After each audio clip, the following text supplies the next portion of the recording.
Subscribe to Sonic Octaves Kids channel and press the bell icon to watch new cartoon videos. इस कहानी का नाम है मछुए की बांसुरी। बहुत दिन पहले एक गांव में एक मछुआ रहता था। वह बांसुरी बजाने में बहुत माहिर था। वह हमेशा तालाब के किनारे बैठकर बहुत सुरीले ढंग से अपनी बांसुरी बजाता था। जब भी वह उसकी सुरीली मीठी बांसुरी बजाता था तो उसके आसपास उसके बांसुरी के मीठे स्वर सुनने के लिए कई प्राणी जमा हो जाते थे।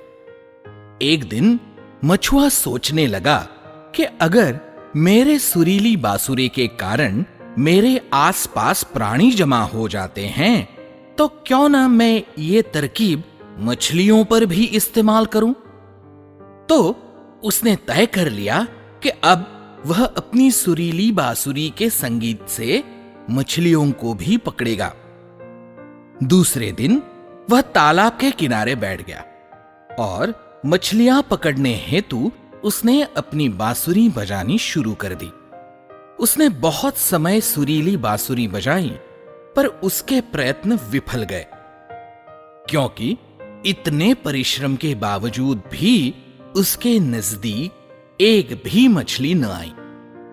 आखिर निराश होकर उसने सोचा, क्यों न मैं मेरे पुराने तरीके अपनाऊं। ऐसा सोचकर उस मछुए ने अपना जाल पानी में बिछा दिया और कुछ ही समय में उसने अपने जाल में बहुत सारी मछलियां पकड़ ली। तभी उसे समझ आया कि उसने संगीत का प्रयोग मछलियां पकड़ने के लिए किया। ये उसका तरीका पूरी तरह से गलत था। जैसे ही उसने जाल का प्रयोग किया तो उसे बहुत सारी मछलियां मिल गई।